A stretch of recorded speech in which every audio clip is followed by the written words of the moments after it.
Okay, in this section, we're going to talk about meds that have an effect on the cardiovascular system. So we're talking about drugs that have an effect on the cardiovascular system. The very first thing I want you to do is some vocabulary. There are three terms I want you to learn for how some meds may affect the heart. Inotropic, dromotropic, chronotropic, okay? An inotrope is a medication that affects the strength of the cardiovascular contraction, okay? So if it strengthens it, it's called an inotrope. If it weakens, it makes the heart contract less hard, it's a negative inotrope, okay? So inotropic increases the strength. Dromotropic affects the conduction speed of the AV node, and so it affects the electrical impulse. So dromotropic medications affect the electrical impulse in the heart. Chronotropic affects the heart rate. So a positive chronotrope makes it beat faster, a negative chronotrope makes it beat slower, okay? So you need to know those. Now let's look at some classes of meds, and for most of these, we're going to have some examples. Some of them you may instead get a suffix because a lot of them have similar suffixes. So cardiac glycosides, very first thing. This is digoxin and digitalis. This is an inotrope and a negative chronotrope, so it makes the heart beat faster and slower. Cardiac glycosides have a very narrow therapeutic range, which means there's not a lot of space between doesn't work and toxic. We want to be in that small space between doesn't work and toxic. And they are highly protein bound, which means if the patient doesn't have enough protein, or if they're taking other highly protein bound drugs, they can become toxic, okay? Primarily, these are given for CHF. We want to make the heart beat stronger and slower. We're also going to hold these meds if the heart rate is already low. If you've got a heart rate of 50 and you give them digoxin, they're going to go even lower, possibly too low to maintain cardiac output. ACE inhibitors, a lot of these have the suffix pril. They increase sodium excretion and potassium retention. And they also vasodilate. They dilate the venules and arterioles, so they can improve renal blood flow and they can decrease fluid volume in CHF because they dilate those venules and arterioles. They also are going to have an effect of decreasing the blood pressure, okay? Anti-Dysrhythmics, there are multiple different types of anti-dysrhythmics. We're talking about, I want you to be familiar with canes and ides. They slow conduction velocity, which means they have a negative dromotropic effect. There are three different types. I'm not testing you on that right now, but if you look in your pharmacology book, your key pharmacology book, you can look at those types. If you're going to be giving an anti-dysrhythmic to a patient, you need to know what it does to the patient. Beta adrenergic blockers, these are the ones that ends in lol. They block the beta adrenergic receptors. Okay, so when you think about a beta blocker, you think about a drug that affects the adrenergic system. What is the adrenergic system? There's a whole chapter on this in your pharmacology book. Please look at it if you're not familiar with what that system does. But basically, this is the fight or flight system.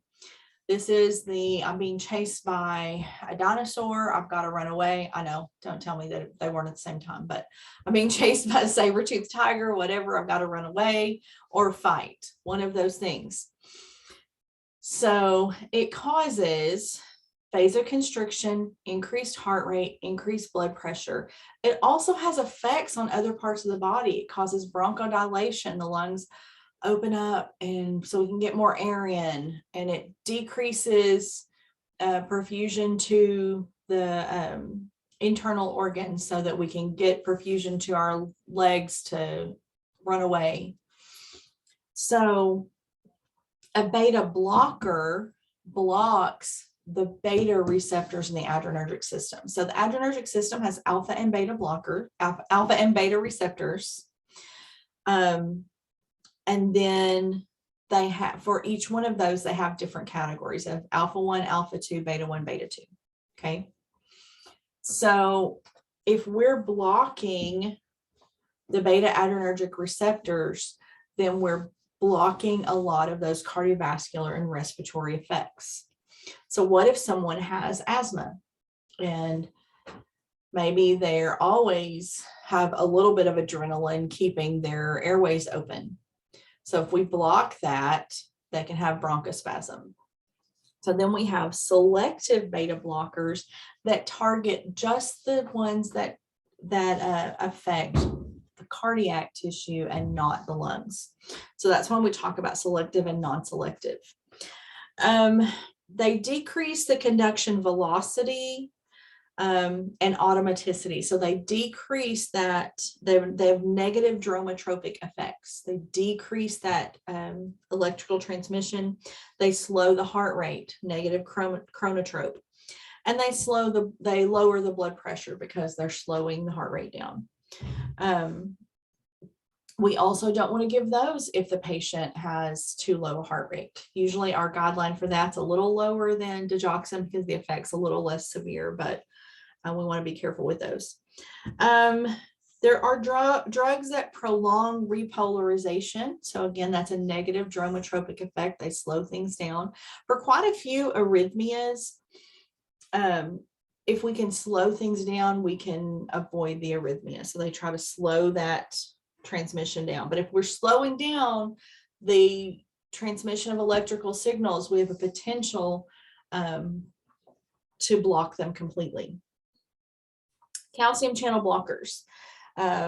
Think of verapamil. That's one example. It's a negative inotrope. That means it decreases contractility. So calcium channel blockers actually make the heartbeat a little bit weaker, and they increase the refractory periods. They make it take longer for that electrical signal to move through. Okay, next we're going to talk, we skipped over anti-anginals. I went through dysrhythmics and then beta blockers and things like that. Anti-anginals are nitrates, or that's what I want you to talk about. Some of these other categories of meds can actually affect angina as well. Think about some of these meds are also given for angina, but when we're thinking about giving something just to reperfuse the heart when we're having spasms or we've got a small blockage, we're having some angina, usually we're talking about nitrates. And nitrates are powerful vasodilators. They vasodilate everything, though. They're not very selective. So if I vasodilate my coronary arteries, my heart's going to be perfused again, and hopefully it's happy again and not hurting, right? But I also dilated my cerebral arteries, and now I have a massive headache. So one of the side effects is a headache. The other thing is I dilate all my blood vessels and I get up and try to walk across the room, I'm going to fall over. So another side effect is orthostatic hypotension. Just remember that anything that vasodilates, you can have orthostatic hypotension. Anything that slows the heart rate, it can slow the heart rate enough to decrease cardiac output. The next section I want to talk about, these are not necessarily heart medications, but they're medications that might be used in cardiovascular conditions. Diuretics. The effect of diuretics is based on where they work in the nephron. There's a diagram on page 552 of your pharmacology book. Loop diuretics, that's furosemide. There are several others, but that's the one that we give Lasix all the time. They work in the loop of Henle. They excrete sodium, excrete potassium. So any patient on a loop diuretic, we need to be paying attention to their potassium. They also tend to cause a pretty large scale diuresis. Potassium sparing diuretics, spironolactone is one of the most common, actually holds on to potassium. So we need to be monitoring potassium with those as well. There's thiazide, the thiazide diuretics. Osmotic diuretics are a little bit different. Instead of working on instead of pushing sodium out, they actually pull water out of body tissues. Think about mannitol. We give mannitol, it pulls water out of body tissues, and then it goes into the urine because that solute actually goes into the urine as well and pulls the water with it. When we're using an osmotic diuretic, we need to be watching our patient really, really closely because rapid fluid shifts can cause tissue damage. Carbonic anhydrase inhibitors are the ones that end in "ide," and they're primarily used for glaucoma. The idea is to reduce the amount of fluid in the eye and reduce that pressure. Antihypertensives, blood pressure meds.